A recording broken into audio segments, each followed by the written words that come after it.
Hey everybody, Jim here, and I'm with you again with another video related to Saplicity.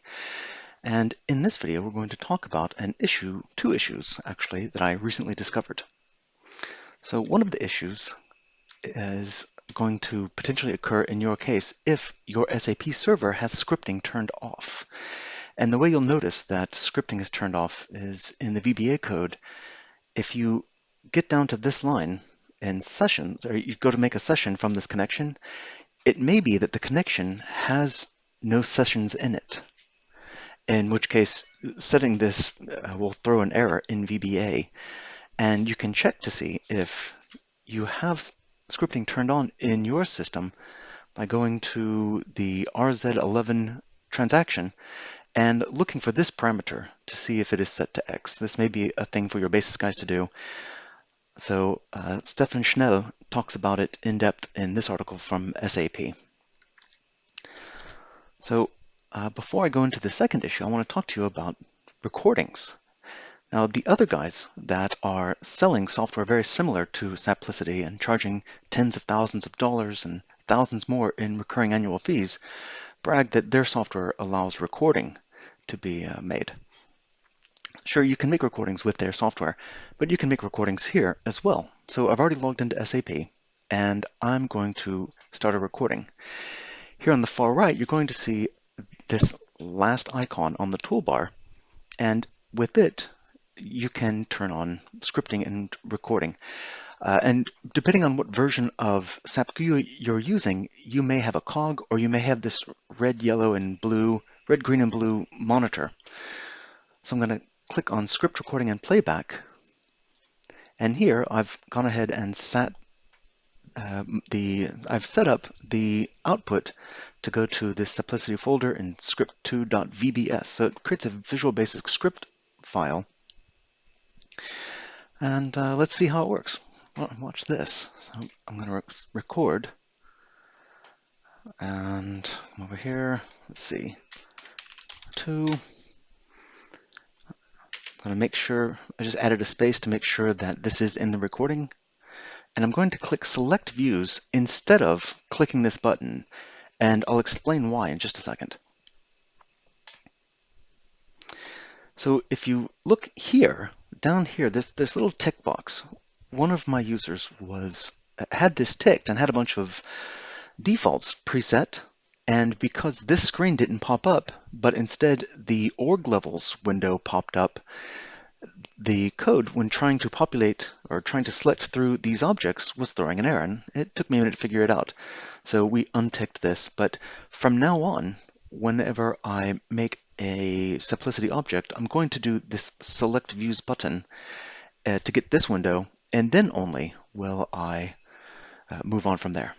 Great. So I'm going to go and I unticked the basic view and then ticked MRP1, and then I'm going to hit the button on there and see N just like that, and I'm just going to hit enter. There we go, and I'm going to change this to ND. It's not really a change, but I'm just making a recording. I'm going to click save. Great, then hit stop. And now I can go into the Saplicity folder, and there's my script 2. I can open that with Notepad, and here all of the things that I've done have been recorded. And it looks very much like the Visual Basic code that is in Saplicity. In fact, it's identical. And what I was looking for here was this. So in this one, let's go back to here. When you hit Select Views instead of Enter, you're hitting button number 5 on a second toolbar. So up here's after I hit, whenever I typed in MMO2, I just hit enter. And that was on the first toolbar, but now there's another toolbar on the screen, and button 5 is select views. So watch this. I'm going to capture this, go back into the Visual Basic here and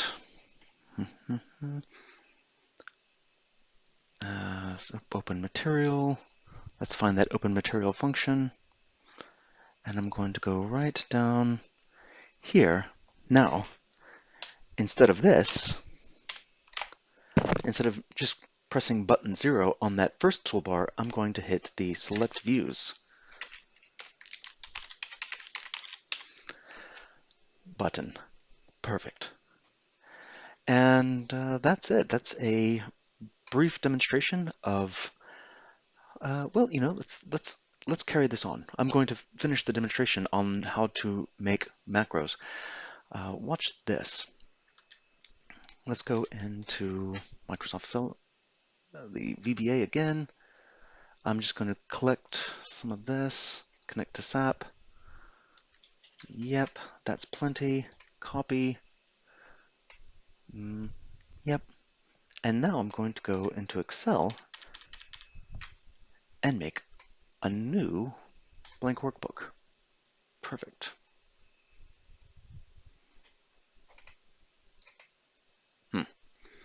All right, there's sheet 1. Go into Developer, Visual Basic. I'm going to close this one because I don't want to work on it anymore. Yes, I want to save that. Yeah, I know. Let's close this for now.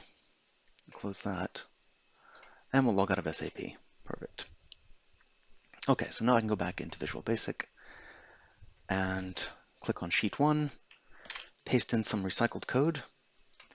And in this recycled code, all I'm doing is putting some code behind a button, which I can install later.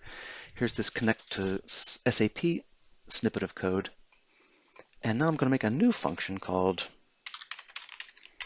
do something. And we'll pass string matner as a string and vex as a string and a string, just like that. Great. So now I'm going to paste in the code that we picked up from, oh, that's not what I want at all. Here we go. I'm going to come back here and I don't need any of this. I just need from here down. Great. Let me clean this up. There we go. And here, string, oops. That's going to be string matna. It's going to be string vex. And it's going to be just like that. All right. So there, we've created a quick recording that we can use with Saplicity. And to call this, I'm going to go back up here into this loop. And I'm just going to leave all of this. And here I'm going to say range. And this is a little more cumbersome than my usual code, which I try to keep very clean. B and in current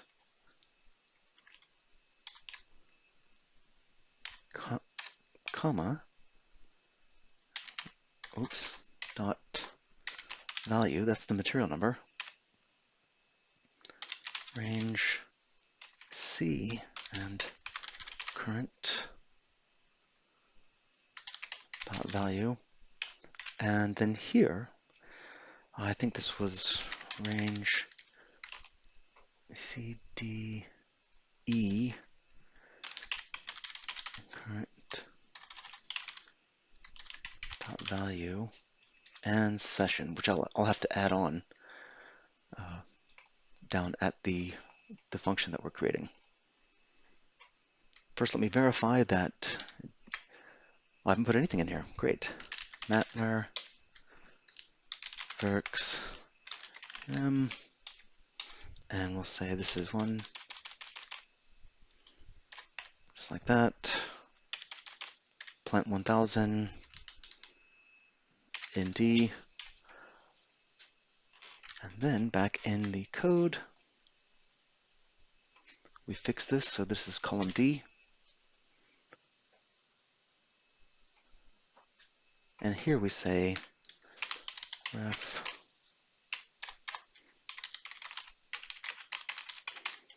just like that.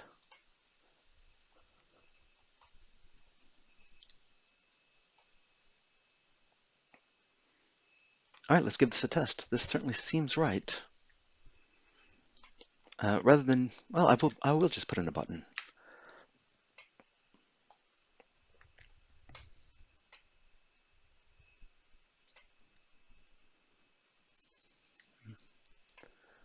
Insert, that looks like it.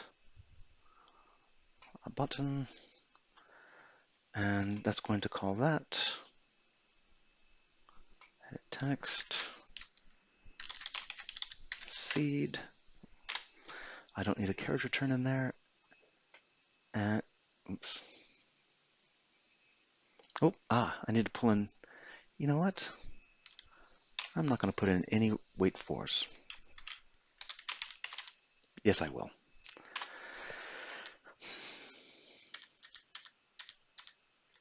Sorry about this. I have to reopen this one and recycle some code from there.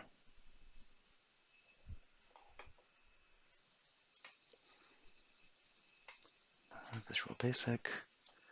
I need these two functions.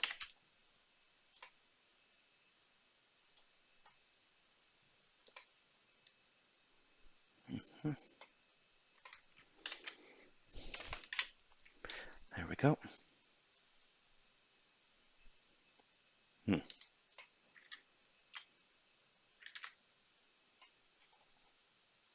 Perfect. Okay. Let me come back in here into design mode. And I'm going to just neaten this up. Put that right there. This is going to be Q01. And before we proceed, let me put in a real number because I didn't put in any error checking into what we just produced. So it's not going to do any error checking. One of the great bits about Saplicity is all the built-in error checking and reporting. Whereas if you just create a quick macro, same with the other guys, it's not catching any errors, it's just failing. So let's see what happens if I put in a legitimate material number.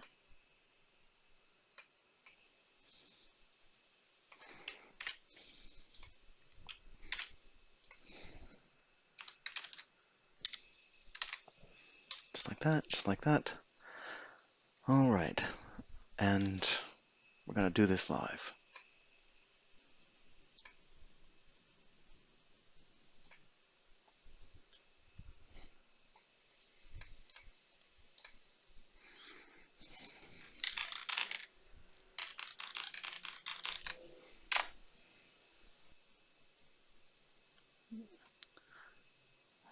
Great. I don't need to set a breakpoint there.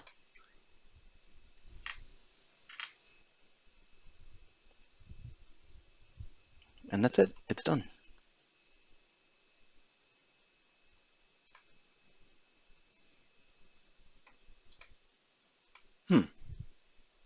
Okay, now I'm trying to figure out why these are red, and I know why now. Because we didn't return a true value on the Boolean function. So here we can say equals false.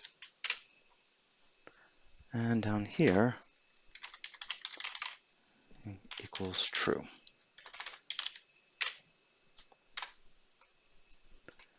All right, let's try this once more.